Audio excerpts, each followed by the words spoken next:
बिस्मिल्लाहिर्रहमानिर्रहीम। इक़रा बिस्मि रब्बिकल्लज़ी खलक़।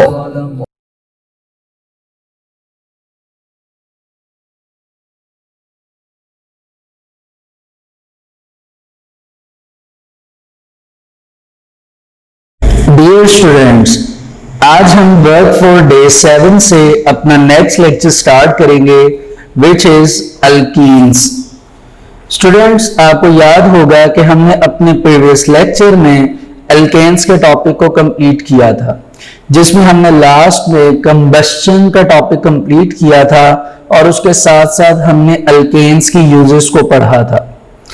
आज हम अल्कीन्स का टॉपिक स्टार्ट करेंगे और अगर आपको याद हो स्टूडेंट्स, तो हमने चैप्टर के स्टार्टिंग में कुछ मेजर कॉन्सेप्ट्स के बारे में पढ़ा था और हमने कहा था कि लिटरली हमने इस चैप्टर में 3 टॉपिक्स को प्रॉपरली डिस्कस करना है। First is the alkane, second is alkyne and third is alkynes. तो जैसा कि हमारा अल्केन्स का टॉपिक कंप्लीट हो चुका है, इस वजह से आज हम अपना मेजर कॉन्सेप्ट्स के थ्रू सेकंड टॉपिक जो है वो स्टार्ट करेंगे विच इज अल्कीन्स। स्टूडेंट, सबसे पहली बात जो कि आपको पहले भी बताई गई थी कि अल्कीन्स अनसैचुरेटेड हाइड्रोकार्बन्स होते हैं। अनसैचुरेटेड हाइड्रोकार्बन मीन टू से कि उनमें डबल बॉन्ड पाया जाता है। इसी बेस पर हम अल्कीन्स की कुछ डिस्कशन स्टार्ट करेंगे। तो आइए इसको देखते हैं। पहली बात तो मैंने यहां पे ये राइट की है कि जितनी भी अल्कीन्स हैं ये वो हाइड्रोकार्बन्स होती हैं जिनमें कौन सा बॉन्ड पाया जाता है, डबल बॉन्ड। जितने भी हाइड्रोकार्बन्स हैं जिनमें डबल बॉन्ड पाया जाता है उनको आप क्या नाम देते हैं, अल्कीन्स। दूसरी बात यह स्टूडेंट्स कि इनका जो फर्स्ट मेंबर है वो इथीन होती है। इथीन का मतलब यह है कि ये 2 कार्बन से स्टार्ट होती है। और एक बात आपने यहां पर ये याद रखनी है कि इथीन को इथाइलीन भी कहा जाता है। इथाइलीन, ठीक हो गया जी। अब आपने याद रखना है कि अल्कीन्स के नाम लिखने के 2 पैटर्न हैं। या तो आप इसको ऐसे लिखेंगे, यानी जिस तरह जितने भी अल्केन्स थे, इथेन, मीथेन, प्रोपेन, उनके लास्ट से ANE को रिमूव करके आप ENE लिख दें तो आपके पास अल्कीन्स के नेम प्रिपेयर हो जाएंगे, ठीक है। और दूसरा मेथड यह है कि आप इथाइलीन लिखें, यानी YLENE, ठीक हो गया जी। तो अब आपको जैसा कि बताया गया कि फर्स्ट मेंबर जो है वो अल्कीन्स का क्या है, इथाइलीन है या इथीन है। अब आपको यही याद रखना स्टूडेंट कि इसका फॉर्मूला क्या है, वो आपको पता है कि C2H। अब H कितने होंगे इस चीज को कंफर्म करने के लिए हम इसका एक दफा फॉर्मूला लिख लेते हैं। आप एक कार्बन ऐसे लिखिए, दूसरा कार्बन ऐसे लिखिए। अब जैसे कि हमने कहा कि अल्कीन्स ऐसे हाइड्रोकार्बन्स हैं जिनके दरमियान क्या होगा, डबल बॉन्ड, तो आप इनमें डबल बॉन्ड पुट कर दीजिए। डबल बॉन्ड पुट करने के बाद आप कार्बन की वैलेंसी को सेटिस्फाई करिए। कार्बन के लास्ट शेल में 4 इलेक्ट्रॉन्स होते हैं, यानी उसकी वैलेंसी 4 है। इट मींस दैट वो 4 बॉन्ड की शेयरिंग कर सकता है। 2 तो कार्बन के साथ कर लिए, इट मींस दैट ये कार्बन एक हाइड्रोजन इधर ऐड करेगा, एक इधर ऐड करेगा। इसी तरह ये कार्बन एक इधर ऐड करेगा और ये इधर ऐड करेगा, ताकि ये अपनी 4 वैलेंसी को क्या कर ले, सेटिस्फाई कर ले। अब ये इसकी सेटिस्फैक्शन कंप्लीट हो चुकी है। आप देख सकते हैं दोनों कार्बन में 2 टोटल कितने हाइड्रोजन ऐड किए हैं, 4। तो इथाइलीन का क्या फॉर्मूला बनेगा, C2H4, ठीक हो गया जी। अच्छा जी, अगली स्टूडेंट इसके लिए इंपॉर्टेंट बात क्या है कि जो फर्स्ट मेंबर होता है, सिर्फ फर्स्ट मेंबर की बात कर रहा हूं, जो आपका फर्स्ट मेंबर है जिसको आपने इथीन का नाम दिया है या इथाइलीन का नाम दिया है, इसको हम also known as the name of olefins, इनको ऑयलिफिन्स के नाम से भी जाना जाता है। अब वर्ड ऑयलिफिन्स क्या है, तो ये स्टूडेंट असल में एक लैटिन लैंग्वेज का वर्ड है। लैटिन मीन्स लातीनी जुबान, ठीक है, जिसका मीनिंग क्या होगा, ऑयल फॉर्मिंग। ऑयल फॉर्मिंग यानी ऐसी चीजें जो ऑयल बनाए उनको ऑयलिफिन्स कहते हैं। अब यहां पर ये लिखा गया कि अगर आपका जो पहला मेंबर है, फॉर एग्जांपल इथीन, ये इथीन अगर रिएक्ट करती है, रिएक्शन करती है किसी भी हेलोजन के साथ, तो हेलोजन के साथ रिएक्ट करने के बाद जो प्रोडक्ट आएगी या जो प्रोडक्ट फॉर्म्ड होगी, वो असल में प्रोडक्ट जो होगी वो ऑयल फॉर्मिंग होगी। ऑयल फॉर्मिंग मीन टू से कि वो ऑयल की बेस पर बनी होगी, उसमें ऑयली प्रोडक्ट्स पाई जाएंगी। इसी वजह से हम इसको ऑयलेफिन्स का नाम देते हैं। और आपने याद रखना है कि ऑयलेफिन्स का नाम सिर्फ हम किसको देते हैं, इथीन को, which is also known as the name of ethylene. क्यों? क्योंकि जब भी ये हेलोजन के साथ रिएक्ट करेगी तो जो इसका आंसर आएगा, जो इसकी प्रोडक्ट आएगी, वो ऑयल फॉर्मिंग होगी। ठीक हो गया जी। तो ये स्टूडेंट कुछ एल्कीन के बारे में बातें थी जो कि अभी हमने डिस्कस की। इसमें भी एडिशन हम करेंगे मजीद, जो कि आपको पता भी हैं, लेकिन इनको एक दफा रिवाइज करना जरूरी है। जैसे एक बात आपको ये पता है कि एल्कीन्स क्या होती हैं, जितनी भी एल्कीन्स हैं ये तमाम की तमाम अनसैचुरेटेड हाइड्रोकार्बन्स हैं। अनसैचुरेटेड हाइड्रोकार्बन्स का मतलब हमने पहले भी पढ़ा हुआ है कि अगर डबल बॉन्ड हो या ट्रिपल बॉन्ड हो, जिन भी कंपाउंड्स के दरमियान होंगे उन्हें अनसैचुरेटेड कहा जाएगा। लेकिन अगर अनसैचुरेटेड हाइड्रोकार्बन के दरमियान डबल बॉन्ड हो तो उस तरह के अनसैचुरेटेड हाइड्रोकार्बन्स को आप क्या नाम देते हैं, अल्कीन्स। तो अभी हमने डबल बॉन्ड की बात करनी है, ठीक है जी। अच्छा, अब पहला हम इतना रीड कर लेते हैं बुक पर, पेज नंबर 87 पर आ जाइए। Alkenes, the simplest alkene is ethene having formula C2H4. These compounds are also known as olefins, a Latin word meaning oil forming, because the first members from oily products when react with halogens. यानी जो पहला member है वो जब भी react करेगा किसी भी हेलोजन के साथ तो उसकी वजह से जो प्रोडक्ट बनेगी वो क्या होगी, ऑयल फॉर्मिंग। इसी वजह से इसको क्या नाम दिया गया, ऑयलिफिन्स। ये एक इंपॉर्टेंट शॉर्ट क्वेश्चन है स्टूडेंट्स, आपने ये याद करना है, ठीक है जी। अब नीचे आ जाइए, a few alkenes with their molecular condense structural and cross and dot formula are given in the table 12.1।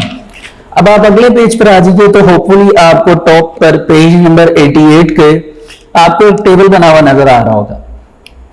इस टेबल के अंदर आपको इथीन, प्रोपीन, ब्यूटीन, पेंटीन यानी जितनी भी एल्कीन्स हैं जो सेकंड कार्बन से स्टार्ट हो रही हैं, वो आपको उनके 4 टाइप्स ऑफ फॉर्मूला बने हुए नजर आ रही होंगे।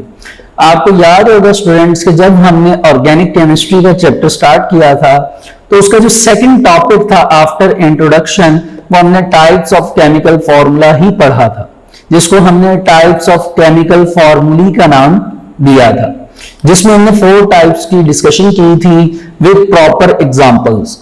तो अब अगर मैं आपको अगर फॉर एग्जांपल एक मेंबर के बारे में ये बता दूं तो होपफुली आपको बाकी मेंबर्स आते ही होंगे, क्योंकि आपको पहले भी इस चीज की प्रैक्टिस करवाई गई है। तो आइए इस टेबल को हम बुक पर ही डिस्कस करेंगे। आपको जो पहला वर्ड लिखा हुआ नजर आ रहा है नेम में, वो है इथाइलिन, या फिर इसको इथीन का नाम देते हैं। जैसा कि मैंने आपको बताया कि या तो आप इसको इथीन का नाम देंगे या फिर इसको आप क्या नाम देंगे, इथाइलिन। ठीक हो गया जी।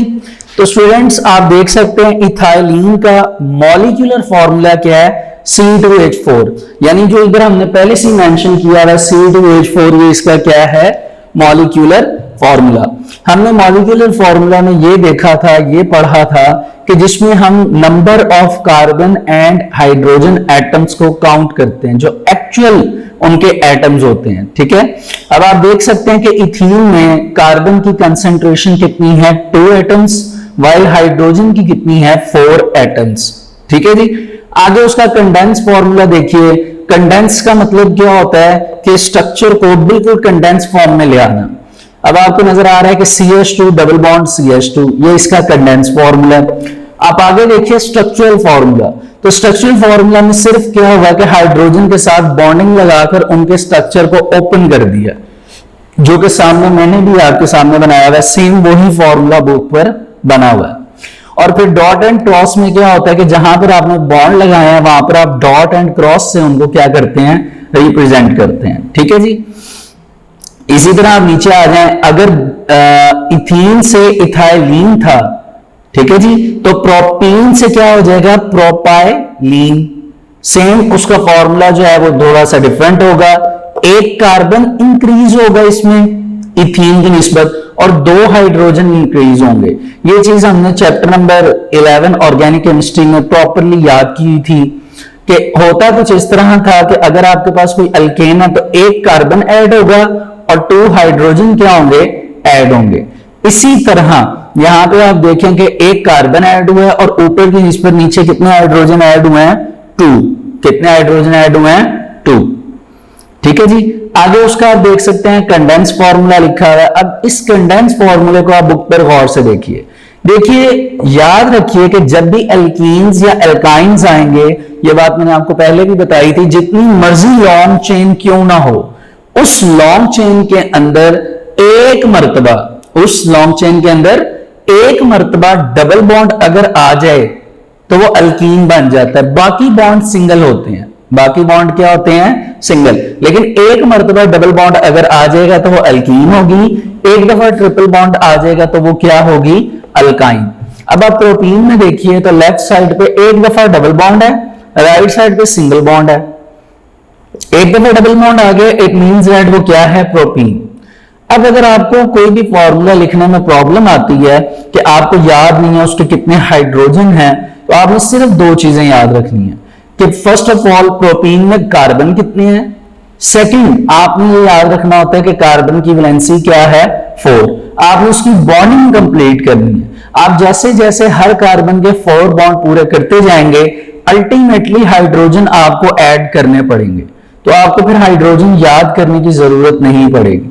जैसे आप देख सकते हैं राइट साइड पे 2 कार्बन के दरमियान डबल बॉन्ड है और लेफ्ट साइड पे एक और कार्बन है। देखिए, मैंने हाइड्रोजन देखे थे 6 थे, लेकिन मैं अब आपके सामने प्रोटीन बनाकर दिखाता हूं कि मैं कैसे आपको बताना चाह रहा हूं। देखिए, प्रोटीन जो है इसका स्ट्रक्चर आप कैसे बनाइए, सबसे पहले आप कार्बन लिख लीजिए, क्योंकि आखिर पे EN है तो आप क्या करिए, या तो इन 2 कार्बन के दरमियान या इन 2 के, आपकी मर्जी है, आप डबल बॉन्ड लगा दीजिए।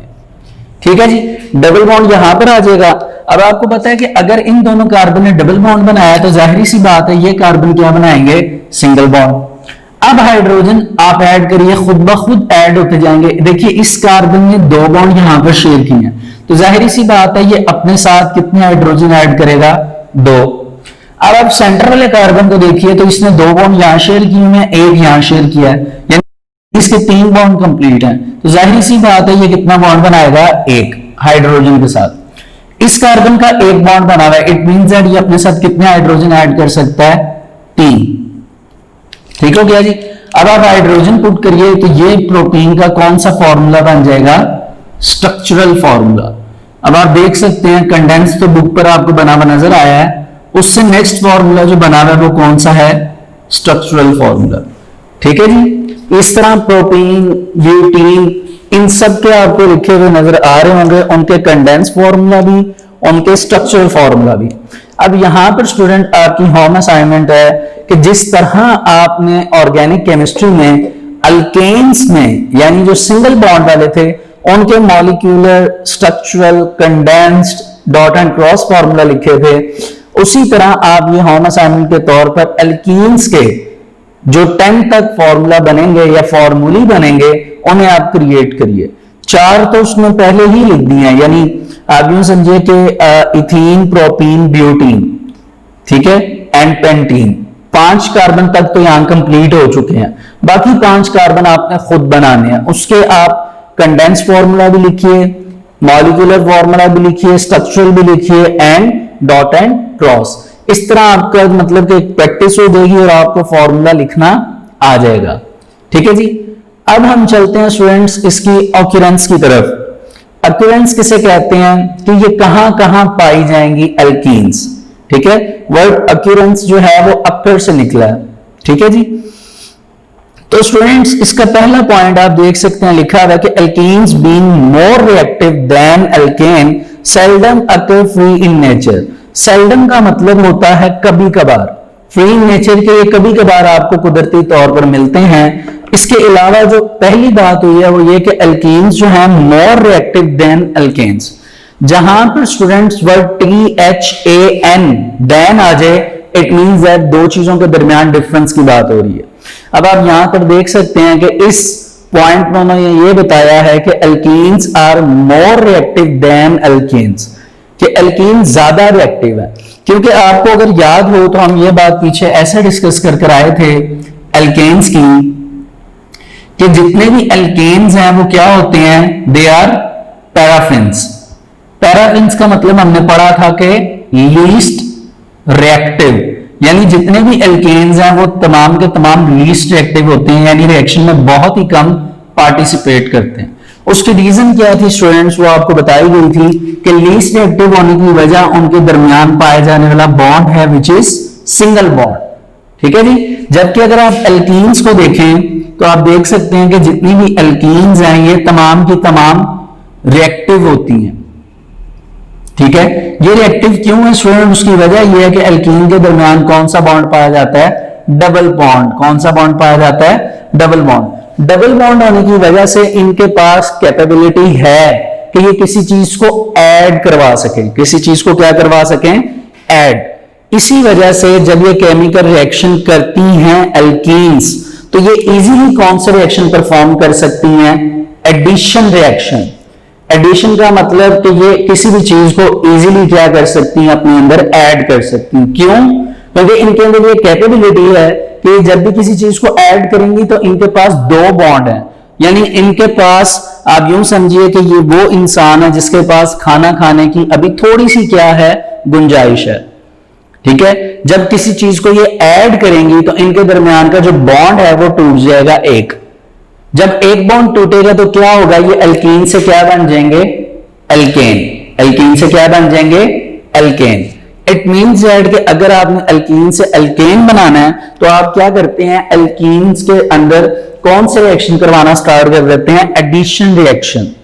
तो ये बात हम थोड़ा सा आगे जाएंगे, अपने नेक्स्ट वर्क के डे में पढ़ेंगे कि जितनी भी एल्कीन्स हैं वो एडिशन रिएक्शन करती हैं, जिस वजह से ये उनकी एक कैरेक्टरिस्टिक प्रॉपर्टी बन जाती है, ये उनकी एक कैरेक्टरिस्टिक बन जाती है।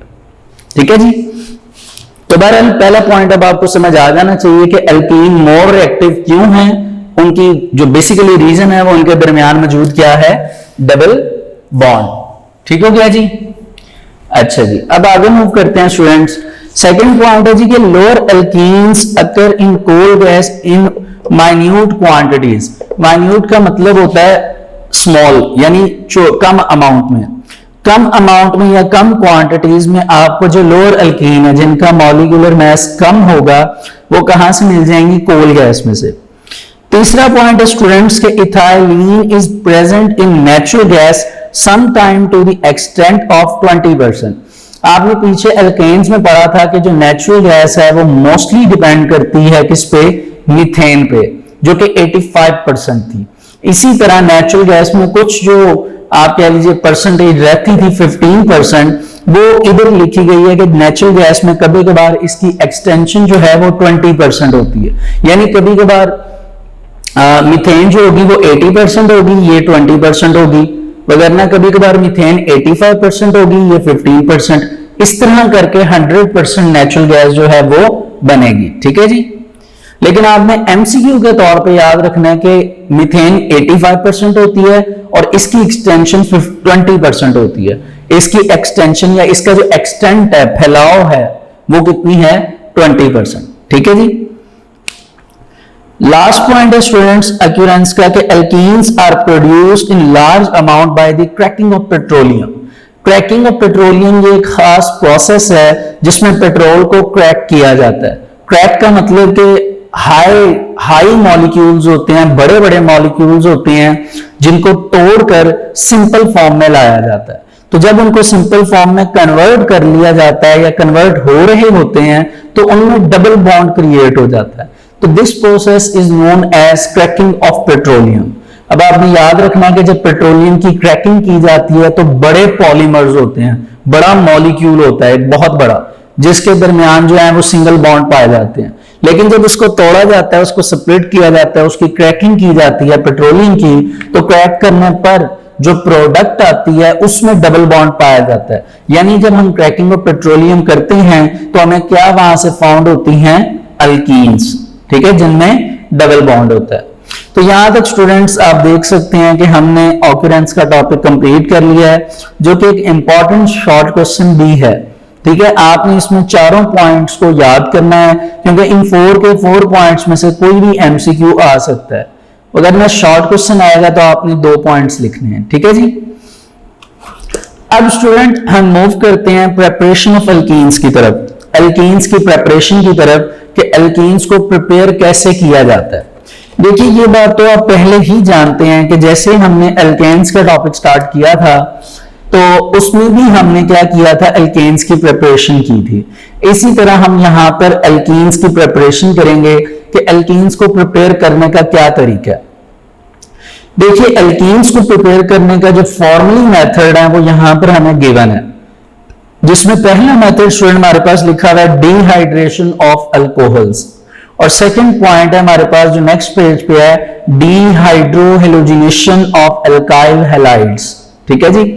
तो हम पहले बात करेंगे डिहाइड्रेशन ऑफ अल्कोहल्स की। आप फर्स्ट ऑफ ऑल डिहाइड्रेशन के वर्ड को अंडरलाइन करिए और उसके ऊपर लिख लीजिए रिमूवल ऑफ वाटर, क्योंकि वैसे भी डिहाइड्रेशन का मतलब क्या होता है, पानी की कमी। अक्सर आपने सुना होगा हम कहते हैं जी आज मुझे डिहाइड्रेशन हो गई है, मतलब पानी की कमी हो गई है, तो क्या करें, पानी के अंदर ORS को डालकर उसको आप पी लीजिए। क्यों, ORS जो है वो आपकी पानी की कमी को पूरा करेगा, आप में जो मिनरल्स की डेफिशिएंसी है उसको कंप्लीट करेगा। तो इसी तरह अब हम यहाँ पर क्या करेंगे, अगर एल्कीन्स को प्रिपेयर करवाना है तो उसकी प्रिपरेशन के लिए हम जो प्रोसेस जो इख्तियार करेंगे, जिस प्रोसेस को हम कंप्लीट करेंगे वो क्या होगा, डिहाइड्रेशन ऑफ अल्कोहल्स। तो आइए इसकी प्रिपरेशन को स्टार्ट करते हैं। तो हम हेडिंग बनाएंगे प्रिपरेशन ऑफ एल्कीन्स, ठीक है जी। जैसे आपको बताया गया 2 टॉपिक हैं जिसमें आज हम पहले की बात करने लगे हैं, which is dehydration of alcohols. देखिए अल्कोहल्स को अगर आप फंक्शनल ग्रुप की बेस पर देखें तो आपने ऑर्गेनिक केमिस्ट्री में देखा था कि अल्कोहल जो है उसका फंक्शनल ग्रुप होता है स्टूडेंट्स ROH। R कोई भी अल्काइल हो सकता है, OH जो है वो इसका अल्कोहल का क्या है, फंक्शनल ग्रुप। अब अल्काइल में आप क्या लेंगे, सवाल ये आप मिथाइल लेंगे, इथाइल लेंगे, प्रोपाइल। तो जैसे कि आपको ये बताया गया है कि जो एल्कीन्स हैं वो स्टार्ट ही इथीन से होती हैं, 2 कार्बन से, तो इसीलिए हम यहां पर 2 कार्बन यानी इथाइल लेंगे। और इथाइल का फॉर्मूला जाहिर सी बात है हमारे पास क्या होगा, CH3CH2, ये हमारे पास R यानी इथाइल है, और इसके साथ फंक्शनल ग्रुप ऑफ अल्कोहल आ जाएगा विच इज OH, ठीक हो गया जी। अब यहां पर एक चीज और सुन लीजिए कि अगर आपने डिहाइड्रेशन करवानी है अल्कोहल की, यानी अल्कोहल में से वाटर रिमूव करवाना है, तो आपको इथाइल अल्कोहल के अंदर सल्फ्यूरिक एसिड को ऐड करना पड़ेगा। किसकी एडिशन करनी पड़ेगी, सल्फ्यूरिक एसिड, और इसके लिए आपको स्पेसिफिक टेम्परेचर देना पड़ेगा विच इज 180 डिग्री सेल्सियस, ठीक है। इस टेम्परेचर पर ये रिएक्शन परफॉर्म होगा ये कि यहां से ये वाला हाइड्रोजन रिमूव होगा, ठीक है जी, ये, और यहां से एक हाइड्रोजन रिमूव होगा और यहां से एक ऑक्सीजन रिमूव होगा। यानी आप इसको यूं याद रखेंगे कि अल्कोहल में से हाइड्रोजन और सल्फ्यूरिक एसिड में से आप देख रहे हैं कि क्या होगा कि सल्फ्यूरिक एसिड में से हाइड्रोक्सिल ग्रुप, ये दोनों चीजें ऐड होंगी और यहां पर क्या बन जाएगा, वाटर विच इज H2O, ठीक हो गया जी। हमारे पास यहां पर क्या आ गया, वाटर। अब आप देखिए वाटर निकालने के बाद जो बचेगा उसको आप यहां पर राइट कर लेंगे। अब आपके पास क्या बच रहा है जी, CH3CH2, उसके साथ क्या है जी, O, और यहां से क्या होगा आपके पास एक H बच रहा है और एक SO3 बच रहा है। तो इसको स्टेबल फॉर्म में लिखने के लिए आप लिखेंगे OSO3H प्लस क्या बन रहा है हमारे पास H2। अब आपने ये देखा कि हमारे पास CH3, CH2O, SO3H बच रहा है। अब होना ये चाहिए था, अगर लाइन वाइज देखा जाए तो CH3, CH2O, फिर यहां से H आना चाहिए था, फिर SO3 आना चाहिए था। लेकिन उसके मतलब फॉर्मूले को एक बैलेंस फॉर्म में लिखने के लिए हमने SO3 को पहले लिखा और H को बाद में लिखा, क्योंकि सल्फर जो है वो सबसे सेंटर में आ चुका है, दोनों तरफ O और सेंटर में सल्फर है, और सल्फर जो है उसकी ये कैपेबिलिटी है कि वो इजीली शेयरिंग कर सकता है। ठीक है, बहरहाल हमारे पास यहां पर अब आप देख सकते हैं एक प्रोडक्ट आ चुकी है, लेकिन ये रिएक्शन अभी यहां तक कंप्लीट नहीं हुआ। ये जो हमारे पास स्टूडेंट्स प्रोडक्ट आई है, इस प्रोडक्ट को हम दोबारा रिएक्टेंट के तौर पर लेंगे CH3, CH2O, SO3H। ठीक है जी, और इस प्रोडक्ट को सिर्फ उसने यहां पर मेंशन भी किया हुआ है कि आपने सिर्फ क्या करना है, इसको हीट देनी है। ये डेल्टा का साइन हीट को रिप्रेजेंट करता है। अब क्या होगा स्टूडेंट्स, आप देख सकते हैं कि पहली बात तो मैं आपको यहां पर बता दूं कि हमारा जो प्रोसेस था वो ये था कि डिहाइड्रेशन ऑफ अल्कोहल, कि अल्कोहल में से आपने वाटर की डिहाइड्रेशन करवानी है। जैसे सल्फ्यूरिक एसिड को ऐड करवाया तो यहां पर आपको नजर आ रहा है कि वाटर जो है वो निकल चुका है, यानी यहां पर डिहाइड्रेशन हो चुकी है। अब अगली बात क्या है कि आपके पास एक प्रोडक्ट बनी, उस प्रोडक्ट को आप दोबारा लेंगे और हीट करेंगे। हीट करने पर क्या होगा, फर्स्ट ऑफ ऑल हीट करने पर ये जो आपके पास फॉर्मूला है ये रीअरेंज होगा और आपके पास अल्कीन प्रिपेयर हो जाएगी। और दूसरी इंपॉर्टेंट बात कि सल्फ्यूरिक एसिड की रिसाइकलिंग होगी। रिसाइकलिंग का मतलब क्या है कि स्टार्टिंग में आपने जो सल्फ्यूरिक एसिड यूज किया था वो रिसाइकल होकर दोबारा क्रिएट हो जाएगा। आइए उसे देखते हैं कैसे होगा। पहले तो आप याद रखिए, आपने बनानी है अल्कीन। आपका जो कॉन्सेप्ट है वो ये है कि आपने अल्कीन बनानी है। अब इस पूरे फॉर्मूले में अल्कीन कब बनेगी, इस पूरे फॉर्मूले में अल्कीन तब बनेगी जब यहां से आप एक हाइड्रोजन रिमूव कर दें। अगर यहां से आप एक हाइड्रोजन रिमूव करते हैं तो क्या बन जाएगा, CH2 सिंगल बॉन्ड, CH2 और आगे जो प्रोडक्ट लिखी है। अब आप करेंगे ये कि यहां से जो आप हाइड्रोजन रिमूव कर रहे हैं उस हाइड्रोजन को आप ले जाके इसके अंदर पुट कर दीजिए। ठीक है, तो क्या होगा, दो हाइड्रोजन है SO4, यानी क्या बन जाएगा H2SO4।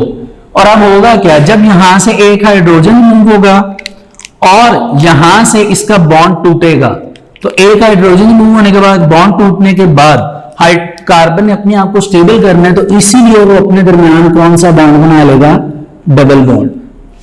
ठीक है, तो इस तरह आपके पास यहां पर क्या जनरेट हो जाएगी, एक अल्कीन, और उसके साथ जो है वो सल्फ्यूरिक एसिड क्या हो जाएगा, रिसाइकल। यानी आपने इसको एक दफा यूज करना है शुरू में खुद, बाद में ये जब तक रिएक्शन होता जाएगा इसकी रिसाइकलिंग होती जाएगी और ये प्रोसेस कंटिन्यू रहेगा।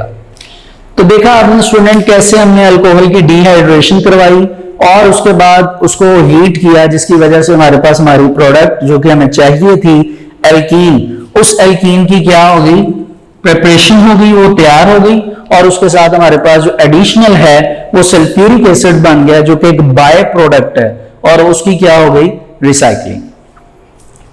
ठीक है जी, तो अब आप बुक पर आ सकते हैं पेज नंबर 88 पर। प्रिपरेशन ऑफ एल्कीन्स कहते जी कि alkenes are prepared by the removal of small atoms from the adjacent carbon atoms of the saturated compounds.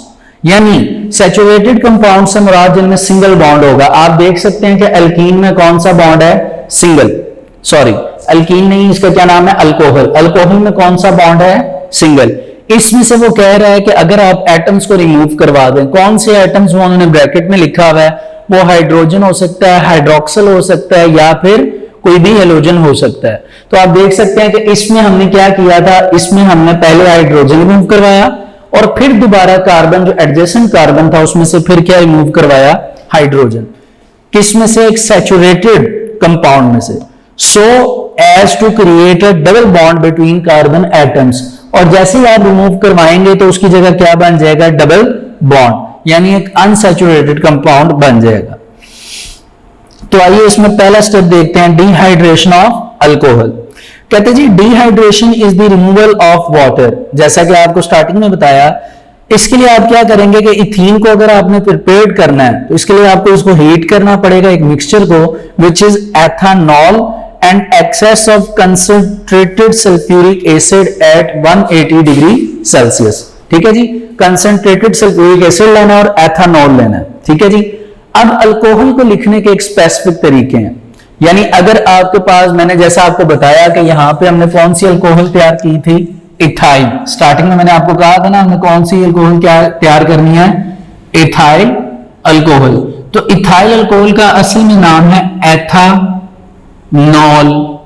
जिस चीज के आखिर पे NOL आ जाए वो चीज अल्कोहल होती है। आपने इसको ऐसे ही याद रखना है जैसे आपने एल्केन, एल्कीन एंड एल्काइन को याद रखा है। अगर एल्केन वो होगा जिसके वर्डिंग में लास्ट पे क्या आ जाएगा, ANE। एल्कीन वो होगा जिसके लास्ट में ENE। अल्काइन वो जिसके लास्ट में YNE। इसी तरह अल्कोहल जितने भी हैं उनके नाम क्या होंगे, एथा, मैथा, प्रोपा, ब्यूटा, पेंटा, और इन सब के आगे नॉल, एथानॉल। एथानॉल मींस एथा से वर्ड निकला है यानी इथेन से वर्ड निकल रहा है, इट मींस दैट उसमें कितने कार्बन होंगे, 2। ठीक है। अब एथानॉल क्यों है, क्योंकि वो सैचुरेटेड है यानी अल्केन से बन रहा है। आप देख सकते हैं कि ये जो हमने यहां पर एक कह सकते हैं अल्कोहल लिखी है, इसमें CH3 bond CH2 bond OH लिखा है जो कि सिंगल बॉन्ड है। इट मींस दैट ये सैचुरेटेड होते हैं, इसीलिए यहां पे वर्ड जो एथानॉल है इसमें वर्ड एथा ETHA यूज हुआ है जो कि अल्केन से रिलेट कर रहा है। ठीक है। अच्छा जी, in the first step ethyl hydrogen sulphate is formed. तो पहले स्टेप में आपके पास क्या बना, CH3 CH2 इथाइल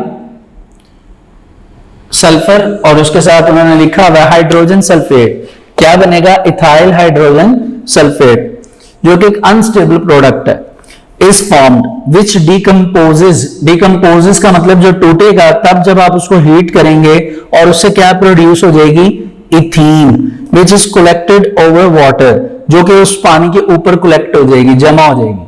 अब पानी के ऊपर क्यों जमा होगी स्टूडेंट्स, तो आपको ये बात पता होगी कि वाटर की डेंसिटी जो है वो क्या होती है, ज्यादा होती है। क्या होती है, ज्यादा होती है, इसलिए वो पानी के ऊपर क्या हो जाएगी, कलेक्ट हो जाएगी। तो यहां तक स्टूडेंट्स अब आप देख सकते हैं कि हमने एक जो टॉपिक है प्रिपरेशन का एल्कीन्स का वो कंप्लीट कर लिया है। होपफुली आपको अच्छी तरह समझ आ चुका होगा। अब आपने स्टूडेंट्स क्या करना है कि इसको शॉर्ट क्वेश्चन के तौर पर प्रिपेयर करना है, और इसमें से MCQ भी आ सकते हैं कि जब आप सल्फ्यूरिक एसिड यूटिलाइज करेंगे तो what is the concentration of sulphuric acid, it may be dilute, it may be concentrated, both of these, none of these. तो ये कौन सी स्टेट में आपने यूज किया हुआ है, किस फॉर्म में यूज किया हुआ है, कंसंट्रेटेड। इसी तरह आपने टेम्परेचर का यूज किया, वो आपने याद रखना है 180 डिग्री सेल्सियस। तो इस तरह स्टूडेंट्स आप इसमें से MCQ जो है वो सेपरेट करिए और इसको आप याद करिए अच्छी तरह। होपफुली ये टॉपिक आपको समझ आया होगा। आज हम अपना वर्क फॉर डे 7 यहां तक कंप्लीट करते हैं। Thank you so much dear students. आज हम वर्क फॉर डे 8 से अपना नेक्स्ट लेक्चर स्टार्ट करेंगे, which is preparation of alkenes. Students आपको याद होगा कि हमने अपने प्रीवियस लेक्चर में प्रिपरेशन ऑफ एल्कीन में फर्स्ट आर्टिकल को डिस्कस किया था, which is dehydration of alcohols. आज हम इसका जो सेकंड पोर्शन है या सेकंड आर्टिकल है उसको स्टार्ट करेंगे। तो जैसा कि स्टूडेंट्स आपको ये लास्ट लेक्चर में बताया गया था कि जितनी भी एल्कीन्स हैं उनके दरमियान डबल बॉन्ड होता है। डबल बॉन्ड होने की वजह से उनमें गुंजाइश होती है कि वो मजीद रिएक्शन करें। That's why alkenes are reactive. ठीक है, एल्कीन्स क्या होती हैं, रिएक्टिव होती हैं अगर आप उनको कंपेयर करें अल्केन से। एल्कीन्स में क्योंकि डबल बॉन्ड है इस वजह से हम ये कह सकते हैं कि एल्कीन्स में मजीद गुंजाइश है कि वो रिएक्ट करे। ठीक है जी। इस बेस पर पहले तो हम इनकी प्रिपरेशन करवा रहे थे, जिसमें अभी जो फर्स्ट पोर्शन था वो हम कवर कर चुके हैं कि कैसे हाइड्रेशन अल्कोहल की डिहाइड्रेशन करवाकर एल्कीन प्रिपेयर हो सकती है। आज स्टूडेंट्स हमने करना है डिहाइड्रोहेलोजिनेशन ऑफ अल्काइल हैलाइड। ठीक है जी। अल्काइल हैलाइड का मीनिंग आपने पहले भी समझा होगा। अल्काइल मींस R, ठीक है। और halide means addition of halogen, और हेलोजन को रिप्रेजेंट करते हैं X से, ठीक है। ये अब जो X होता है, जैसा कि आपको बताया, ये क्या है, हेलोजन, ठीक है। और हेलोजन जो है वो हमारे पास कितनी तरह के हैं, फिल वक्त जो हम यूज करते हैं वो 4 तरह के होते हैं। First is fluorine, second is chlorine, third is bromine and fourth is iodine. यानी इनमें कोई भी चीज अगर ऐड होती है तो फ्लोरीन से फ्लोराइड, क्लोरीन से क्लोराइड, ब्रोमीन से ब्रोमाइड, आयोडीन से आयोडाइड बन जाता है, ठीक है जी। अब जाहिर सी बात है ये हेलोजन जो अल्काइल में ऐड हो रहे हैं, दैट्स व्हाई इनको क्या नाम दे रहे हैं, अल्काइल हैलाइड, ठीक है जी। अब आपने करना ही है कि इन अल्काइल हैलाइड के अंदर आपको नजर आ रही होगी हाइड्रोजन और हेलोजन और उनकी हेलोजन और उनकी जिनेशन, मतलब कि अल्काइल हैलाइड में हाइड्रोजन भी पड़ा हुआ है, उस हाइड्रोजन के साथ हेलोजन पड़ा हुआ है, और वो दोनों के दोनों जो हैं वो ऐड हुए हैं किसके अंदर, अल्काइल हैलाइड, मतलब वो ऐड होकर क्या बने हुए हैं, अल्काइल हैलाइड बने हुए हैं। आपने क्या करना है, उनको डी कर देना है। डी का मतलब होता है निकालना, यानी आउट करवाना। इट मीन्स दैट कि आपके पास अल्काइल हैलाइड है जिसके अंदर हाइड्रोहेलोजिनेशन हुई है, यानी अल्काइल हैलाइड में हाइड्रोजन और हेलोजन जो है वो ऐड हुए हैं। आपने क्या करना है कि उस हाइड्रोजन और हेलोजन को जो कि अल्काइल हैलाइड में ऐड हुए हैं उनको क्या करवाना है, आउट करवाना है, या फिर आप कह लीजिए कि उनको आपने क्या करवाना है, रिमूव करवाना है। और रिमूव करवाने पर ही आपकी क्या चीज जनरेट होगी, आपकी अल्केन बनेगी, जो कि असल में आपकी क्या है, प्रोडक्ट है। ठीक हो गया जी। तो आइए अब इसको स्टार्ट करते हैं, इसको रिमूव करवाते हैं। तो जैसा कि बताया गया कि टॉपिक का नाम क्या है, D hydro halogenation of alkyl halide. ठीक है जी। तो स्टूडेंट सबसे पहले तो आप एक अल्काइल हैलाइड ले लेंगे, ठीक है। अल्काइल हैलाइड के लिए जाहिर सी बात है, आप अल्काइल हैलाइड जो भी यूटिलाइज करेंगे, हम जाहिर सी बात है उसको बुक से ही लेंगे ताकि वो हमारे लिए कन्वीनियंट हो। तो बुक की जो रिएक्शन है, जो इक्वेशन है, मैं उसी को यूज कर रहा हूं। बस आपने ये याद रखना है कि एल्कीन्स में आप जब भी रिएक्शन करें तो आप उसको डबल कार्बन से स्टार्ट करें, यानी इथीन, ठीक है। और क्योंकि अभी हम प्रिपरेशन कर रहे हैं, प्रिपेयर कर रहे हैं, तो हमने अल्कीन को बनाना है। तो अल्कीन को बनाने के लिए आप क्या यूज करेंगे, कोई सिंगल बॉन्ड वाला अल्केन यूज करेंगे। तो कोशिश करें कि वो आप जो सिंगल बॉन्ड में यूज करें वो 2 कार्बन हो, ताकि इन फ्यूचर जो प्रोडक्ट बने अल्कीन की वो डबल कार्बन से ही आए, वगरना वो प्रोडक्ट आएगी नहीं। इसीलिए हम यहाँ पे जो अल्काइल लेने लगे हैं वो हमारे पास है CH3CH2। ये हमारे पास एक अल्काइल है और इसके साथ हमने कोई हेलोजन ऐड करना है, यानी कोई X।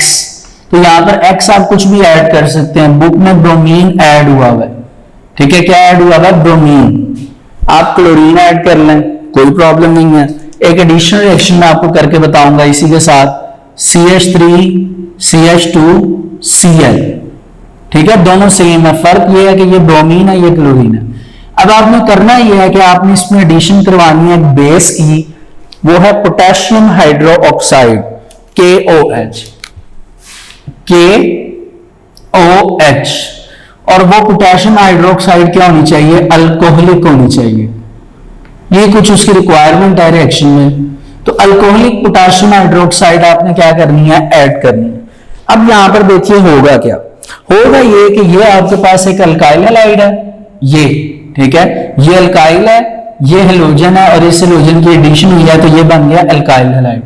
अब इस अल्काइल हैलाइड में से आपने क्या करना है, एक हाइड्रोजन और एक हेलोजन जो कि ऐड हुए हैं उनको निकालना है। तो आप क्या करेंगे, आप यहां से एक हाइड्रोजन को निकालेंगे और यहां से इस हेलोजन को निकालेंगे। ये जो हेलोजन है ये जाकर ऐड हो जाएगा पोटेशियम के साथ, और यहां से जो H निकलेगा वो जाकर ऐड हो जाएगा OH के साथ, ठीक है। तो जब एक हाइड्रोजन निकलेगा, एक हेलोजन निकलेगा, तो ये हो जाएगी डी हाइड्रो हेलोजिनेशन। और जैसे ये दो चीजें निकलेंगी तो कार्बन कार्बन के दरमियान क्या आ जाएगा, एक और बॉन्ड आ जाएगा, क्योंकि जैसे एक हाइड्रोजन और एक ब्रोमीन रिमूव होगी तो आपके पास बच जाएगा CH2 यही बच जाएगा ना। क्यों, यहां से ब्रोमीन जब जाएगा तब वो बॉन्ड तोड़ कर जाएगा, यहां से जब हाइड्रोजन जाएगा वो भी बॉन्ड तोड़ कर जाएगा। इस वजह से कार्बन कार्बन अपने दरमियान एक और बॉन्ड जनरेट कर लेंगे और ये क्या बन जाएगी, अल्कीन। इसके साथ एक जो प्रोडक्ट बनेगी, बाय प्रोडक्ट, वो बनेगी KBr, पोटेशियम ब्रोमाइड, और उसके साथ क्या बनेगा, वाटर। कैसे कि इस K के साथ ये हेलोजन ऐड हो जाएगा विच इज KBr यानी पोटेशियम ब्रोमाइड, और यहां से एक हाइड्रोजन इस OH के साथ मिलकर क्या बना देगा, वाटर। इसी तरह आप नीचे एडिशनल रिएक्शन जो मैंने आपको कर कर बताना वो भी सेम यही है, आप इसमें KOH ऐड करिए, अल्कोहलिक, ठीक है, सेम वही काम होगा, कुछ ज्यादा चीजें चेंज नहीं होंगी। यहां से K के साथ Cl मिलकर सिर्फ पोटेशियम ब्रोमाइड की जगह क्या बन जाएगा, पोटेशियम क्लोराइड। यहां से OH जो है एक H को अपनी तरफ अट्रैक्ट करेगा और क्या बन जाएगा, H2O यानी वाटर। पीछे क्या बचेगा, CH2 और CH2 सिंगल बॉन्ड CH2। अब क्या होगा, जब एक क्लोरीन रिमूव होगी, एक हेलोजन और एक हाइड्रोजन, तो इसकी वजह से इनके दरमियान कौन सा बॉन्ड आ जाएगा, एक और बॉन्ड आ जाएगा, यानी अब डबल बॉन्ड बन चुका होगा और आपके पास क्या आ जाएगी, एक अल्कीन। ठीक है जी। तो इस तरह students dehydrohalogenation of alkyl radical करके आप अल्कीन को प्रिपेयर कर सकते हैं। ठीक हो गया जी। आज जब हम इसको बुक पे रीड करते हैं, पेज नंबर 89 है students, dehydrohalogenation of alkyl halide. On heating ethyl bromide with alcoholic potassium hydroxide. अब इथाइल ब्रोमाइड क्या चीज है, तो ये देखिए CH3 CH2 ये हो गया इथाइल और ब्रोमीन की एडिशन है, that's why it is called ethyl bromide. इसी तरह आप इसको क्या पढ़ेंगे, इथाइल क्लोराइड। इसमें आपने क्या चीज ऐड करनी है, potassium hydroxide which is alcoholic. तो क्या हो जाएगा जी, इथीन इज फॉर्म्ड, इथीन पैदा हो जाएगी या क्रिएट हो जाएगी। कहते हैं removal of hydrogen and halogen takes place from adjacent carbon atoms to create a double bond. यानी आपके पास जो एडजेसेंट कार्बन एटम्स हैं उनमें से क्या होगा, एक हाइड्रोजन और एक हेलोजन, ये क्या हो जाएंगे, रिमूव हो जाएंगे और आपके पास क्या आ जाएगी, एक एल्कीन आ जाएगी। अब आपको नजर आ रहा है कि वो रिएक्शन उसने परफॉर्म किया है, सेम वही है जो सामने मैंने लिखे हैं, बस एक चीज थोड़ी सी मिसिंग है कि यहां पर मैं हीट लिखना भूल गया था। आप ये साइन बना सकते हैं, वरना आप HEAT हीट लिख सकते हैं जैसा कि उन्होंने रिएक्शन में लिखा होगा। तो ये स्टूडेंट आपको मतलब कि कह लीजिए कि ये सेकंड आर्टिकल था डीहाइड्रोहेलोजिनेशन ऑफ अल्काइल हैलाइड, जिसको रीड करके यहां तक आप कह लीजिए कि एल्कीन की प्रिपरेशन कंप्लीट हो चुकी है। अब हम मूव करेंगे एल्कीन्स की फिजिकल प्रॉपर्टीज की तरफ, यानी वो प्रॉपर्टीज जिनको मेजर करके हम देख सकते हैं कि ये एल्कीन्स हैं। ठीक है जी। तो आइए इन्हें रीड करते हैं स्टूडेंट्स। पहला पॉइंट है जी, the first member of alkenes is ethene. ये बात तो हम पहले भी कर चुके हैं कि पहला मेंबर जो एल्कीन का होगा वो क्या होगा, इथीन। और उसकी क्या प्रॉपर्टी होगी कि it is a colourless gas, यानी ऐसी गैस जो कलरलेस होगी, जिसका कोई कलर नहीं होगा, बेरंग होगी, with pleasant order. Pleasant order का मतलब है जिसकी खुशगवार खुशबू होगी। ठीक है, ऑर्डर खुशबू को कहते हैं, प्लेजेंट यानी खुशगवार, यानी अच्छी स्मेल होगी जो आपको अच्छी फील होगी। ठीक है जी। दूसरी बात वही है स्टूडेंट्स जो आपने अल्केन में पढ़ी थी कि एल्कीन्स आर नॉन पोलर। ठीक है जी, ये नॉन पोलर होते हैं, इनमें कोवलेंट बॉन्ड होते हैं, इस वजह से ये क्या होते हैं, इनसोल्यूबल होते हैं वाटर में, लेकिन सोल्यूबल होते हैं ऑर्गेनिक सॉल्वेंट्स में। अब मैंने आपको पहले भी वैसे बताया हुआ है, लेकिन फिर बता देता हूं कि ऑर्गेनिक सॉल्वेंट्स क्या होंगे। ऑर्गेनिक सॉल्वेंट्स ऐसे सॉल्वेंट्स होंगे जो कि कोवलेंट बॉन्ड रखते हैं। For example carbon tetrachloride, acetone, ether, ETC। अब ये मैंने आपको सम तीन जो हैं वो कंपाउंड्स लिखे हैं जो कि ऑर्गेनिक सॉल्वेंट है। ये तीनों ऑर्गेनिक सॉल्वेंट अपने दरमियान याद रखिए कोवलेंट बॉन्ड बनाते हैं, कोवलेंट बॉन्ड बनाने की वजह से ये नॉन पोलर है और इन्हीं के अंदर ये एल्कीन्स जो है इजीली सॉल्युबल हो सकती हैं, ठीक है। जबकि एल्कीन्स वाटर में सॉल्युबल नहीं होती, वाटर में इनसॉल्युबल होती हैं क्योंकि वाटर जो है वो पोलर है, ठीक है जी। थर्ड पॉइंट है स्टूडेंट्स के the first member of the series ethene is slightly less dense then air, यानी एयर की निस्बत वो लेस डेंस होती है। लेस डेंस का मतलब है कि कम भारी होती है, यानी जो फर्स्ट मेंबर है एल्कीन का विच इज इथीन, उसका जो वेट है, उसकी जो डेंसिटी है वो कम है अगर आप उसको कंपेयर करो एयर के साथ। बात समझ आती है आपको स्टूडेंट्स? ठीक हो गया जी। नेक्स्ट पॉइंट जो है स्टूडेंट वो भी एक इंपॉर्टेंट पॉइंट है जो कि एल्कीन्स को एल्केन से टोटली सेपरेट करता है।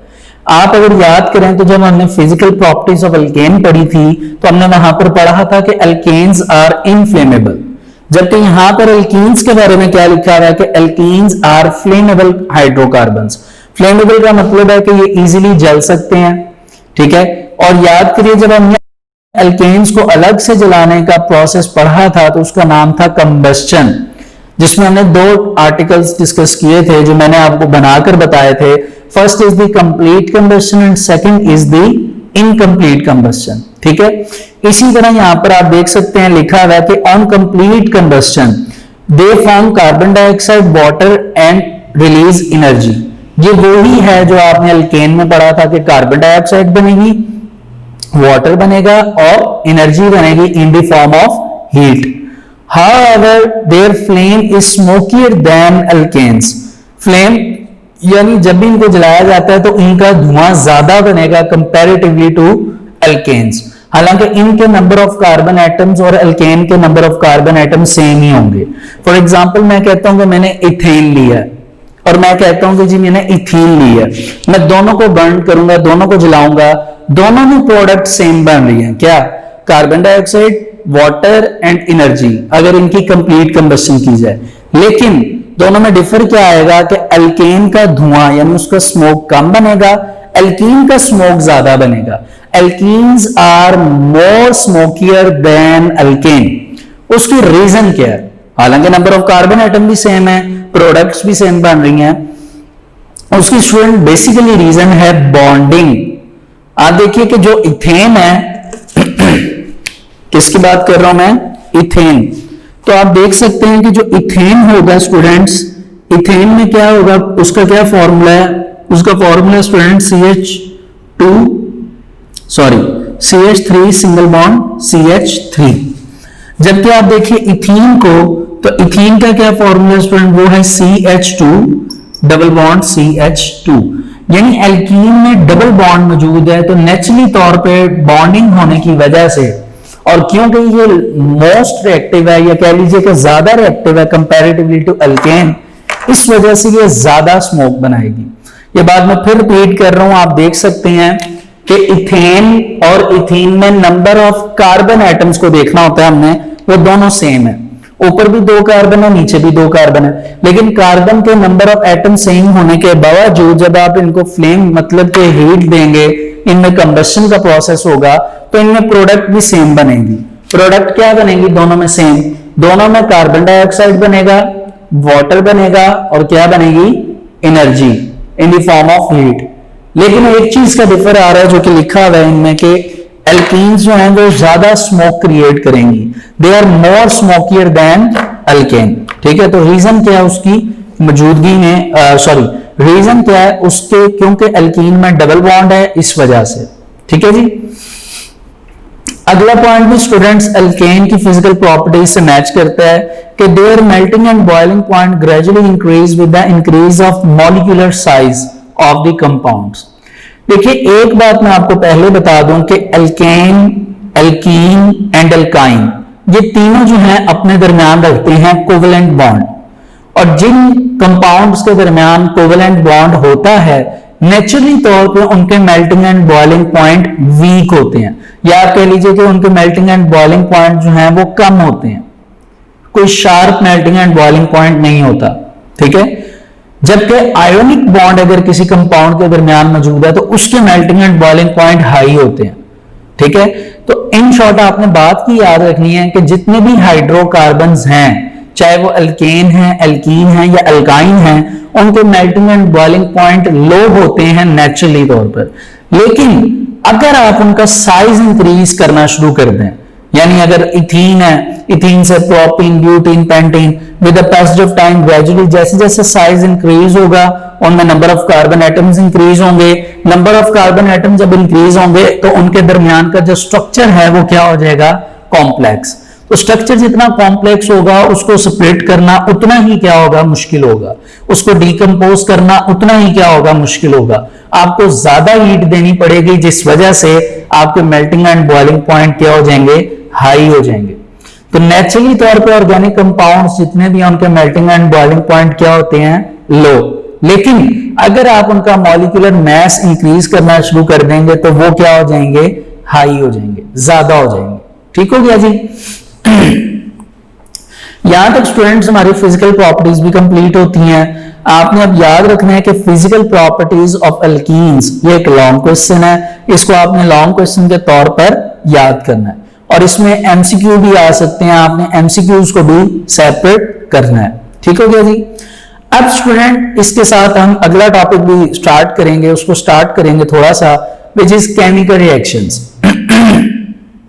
सॉरी, अब हम ये देखेंगे कि एल्कीन्स केमिकली तौर पर रिएक्ट कैसे करती हैं। जैसा कि मैंने आपको पहले बताया कि देखिए अल्कीन में होता है डबल बॉन्ड। डबल बॉन्ड होने की वजह से अल्कीन्स में गुंजाइश होती है कि वो रिएक्शंस कर सकती हैं। इसी वजह से वो किसी भी चीज को अपने साथ ऐड करवा सकती हैं। इन शॉर्ट, अगर अल्कीन्स रिएक्शन करेंगी तो फर्स्ट ऑफ ऑल वो प्रायोरिटी देंगी एडिशन रिएक्शंस को। एडिशन रिएक्शन यानी किसी भी चीज को अपने अंदर इजीली ऐड कर लेंगी क्योंकि उनके दरमियान डबल बॉन्ड मौजूद है। ठीक है, और एग्जांपल वही है जो हमने अल्केन में स्टार्ट की थी कि एक इंसान है, एक पर्सन है, वो खाना खा के उसका पेट भर चुका है, बिल्कुल खाने की गुंजाइश नहीं है, वो मजीद किसी भी चीज को अपनी बॉडी में एंटर नहीं करवा सकता, तो वो अल्केन है। वो क्या है, अल्केन, जिसमें सिंगल बॉन्ड है। लेकिन अगर एक इंसान है जिसने अच्छी तरह खाना खाया हुआ है, ठीक है, लेकिन अभी उसमें थोड़ी बहुत गुंजाइश मौजूद है कि वो मजीद खाना खा सकता है, यानी मजीद एडिशन कर सकता है, तो वो कौन है, अल्कीन। वो कौन है, अल्कीन। तो जितनी भी अल्कीन्स हैं वो क्या करती हैं, एडिशन रिएक्शन करती हैं, और ये उनकी एक प्रॉपर्टी है। और उसकी रीजन क्या है, उनके मौजूद अंदर डबल बॉन्ड, क्योंकि उनके दरमियान डबल बॉन्ड है, उनके अंदर ये कैपेबिलिटी है कि वो मजीद एडिशन कर सकती हैं किसी भी कंपाउंड को। दैट्स व्हाई अल्कीन्स जब भी केमिकली तौर पर रिएक्ट करेंगी तो वो क्या करेंगी, एडिशन रिएक्शंस। क्या करेंगी, एडिशन रिएक्शंस। तो आइए इसी चीज को रीड करते हैं। Chemical reactions. Alkenes are reactive compounds because the electrons of the double bond are easily available for the reaction. यानी आप ये जानते हैं कि अल्कीन के पास क्योंकि डबल बॉन्ड है तो उसके अंदर मौजूद इलेक्ट्रॉन्स जो हैं वो रेडी रहते हैं कि हम रिएक्ट करें। कहते हैं these compound have the tendency to react readily by adding other atoms, कि जैसे किसी दूसरे एटम को आप ऐड करेंगे तो वो पहले से ही रेडी होंगे, पहले से ही तैयार होंगे कि वो उसके साथ क्या करें, रिएक्ट करें, टू बिकम सैचुरेटेड कंपाउंड। और जैसे ही वो रिएक्ट करेंगे वो क्या बन जाएंगे, सैचुरेटेड कंपाउंड। यानी आप एक अल्कीन ले लीजिए, उस अल्कीन के अंदर हाइड्रोजन को ऐड कर दीजिए, यानी हाइड्रोजिनेशन ऑफ अल्कीन। तो क्या होगा, हाइड्रोजन ऐड होगी और अल्कीन के अंदर जो मौजूद डबल बॉन्ड है यानी सेकंड वाला, उसको तोड़ देगी और उसको तोड़कर हाइड्रोजन उसकी जगह क्या हो जाएगी, ऐड। जिसकी वजह से आप देखेंगे कि एडिशन रिएक्शन जब होंगे अल्कीन्स के तो वो अनसैचुरेटेड से क्या बन जाएगी, saturated.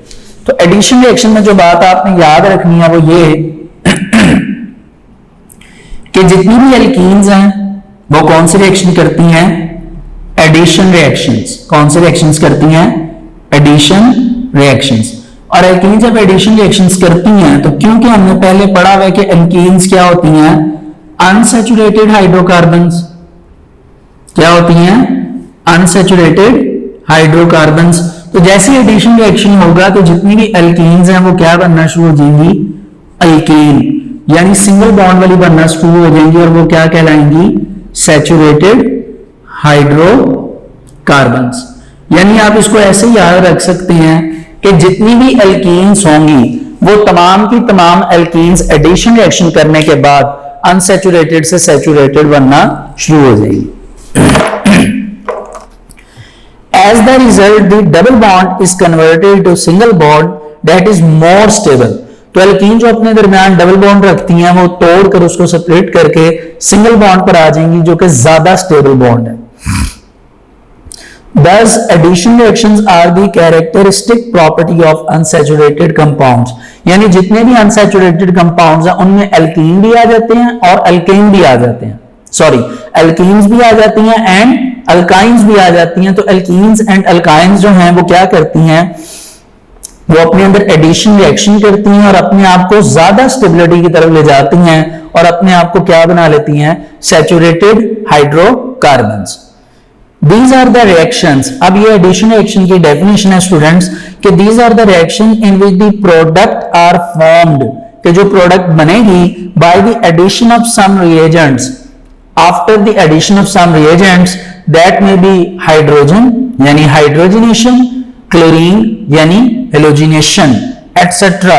to an unsaturated organic compound। यानी किसी भी अनसैचुरेटेड ऑर्गेनिक कंपाउंड में अगर आप हाइड्रोजन को डायटोमिक ऐड करेंगे इट इज कॉल्ड हाइड्रोजनेशन। अगर आप क्लोरीन को ऐड करें it means that you have to add the halogen, mean to say you do halogenation. In this process one of the bonds of a double bond gets broken and two new single bonds are formed. यानी इसमें double bond जो है वो टूट जाएगा और दो new single bond generate हो जाएंगे। असल में अगर आप गौर करें तो आपको यह रियलाइज हो रहा होगा स्टूडेंट अभी तक कि बार बार वो एक ही बात रिपीट हो रही है कि अनसैचुरेटेड हाइड्रोकार्बन्स का डबल बॉन्ड स्प्लिट होगा, डिकम्पोज होगा और उसके बाद वो एक सैचुरेटेड हाइड्रोकार्बन यानी अल्केन बन जाएगा। उसकी रीजन ये है कि आपके जहन में ये बात जहन नशीन हो जानी चाहिए कि जितनी भी एल्कीन्स हैं फर्स्ट ऑफ ऑल वो एडिशन रिएक्शन करती हैं, सेकेंड एल्कीन्स अनसैचुरेटेड हाइड्रोकार्बन्स होती हैं और एडिशन रिएक्शन के बाद वो सैचुरेटेड बन जाती हैं। उसकी रीजन कि सैचुरेटेड हाइड्रोकार्बन्स जो हैं वो ज्यादा स्टेबल होते हैं कंपैरेटिवली टू अनसैचुरेटेड हाइड्रोकार्बन्स। ठीक है, क्यों? क्योंकि अगर एल्कीन्स हैं तो उनमें गुंजाइश है खाना खाने की, लेकिन जब वो गुंजाइश पूरी हो जाएगी वो खाना खा लेती हैं। वो इंसान जिसने मजीद खाना खाना है वो जब खाना खा लेगा तो जाहिरी सी बात है जब वो खाना खा लेगा तो उसका पेट भर जाएगा। अब वो किस में कन्वर्ट हो जाएगा, अल्केन में, क्योंकि अल्केन की गुंजाइश पूरी हो चुकी होती है। अब वो मजीद खाना नहीं खाएगा, अल्केन मजीद एडिशन नहीं कर सकते क्योंकि अगर वो मजीद खाना खाएगा मजीद एडिशन होगी तो क्या हो जाएगा, फूड पॉइजनिंग, उल्टी आना स्टार्ट हो जाएगी, उल्टी हो जाएगी, ठीक है, नोजिया होगा, फिर वॉमिटिंग होगी, ठीक है, ये फूड पॉइजनिंग। यानी ज्यादा एडिशन जो है वो अल्केन्स नहीं कर सकते, एडिशन रिएक्शन अल्केन नहीं करेंगे, ठीक है, करेंगे तो उसका मतलब क्या है कि उन्हें फूड पॉइजनिंग हो जाएगी, यानी उनमें एडिशन की प्लेस ही नहीं है। ठीक है जी, तो इस वजह से आप ये समझ सकते हैं इन शॉर्ट कि जितनी भी अल्कीन्स हैं वो एडिशन रिएक्शन करती हैं। ठीक है जी, तो आज स्टूडेंट हम यहां तक केमिकल रिएक्शंस की जो हमने एक्सप्लेनेशन देखी, हम आज अपना जो वर्क फॉर डे 8 है यहां तक कंप्लीट करते हैं। इंशाल्लाह नेक्स्ट टाइम हम जो रिएक्शंस हैं, जो केमिकल रिएक्शंस ऑफ एल्कीन्स हैं वो स्टार्ट करेंगे। तो बहरहाल यहां तक स्टूडेंट आपने फिजिकल प्रॉपर्टीज का लॉन्ग क्वेश्चन, एडिशन रिएक्शन का और डीहाइड्रोहेलोजिनेशन ऑफ अल्काइल हैलाइड का शॉर्ट क्वेश्चन याद करना है। उसके अलावा स्टूडेंट्स इसमें से आपने एमसीक्यूज को सेपरेट करना है। आज हम अपना वर्क फॉर डे 8 यहां तक कंप्लीट करते हैं। Thank you so much.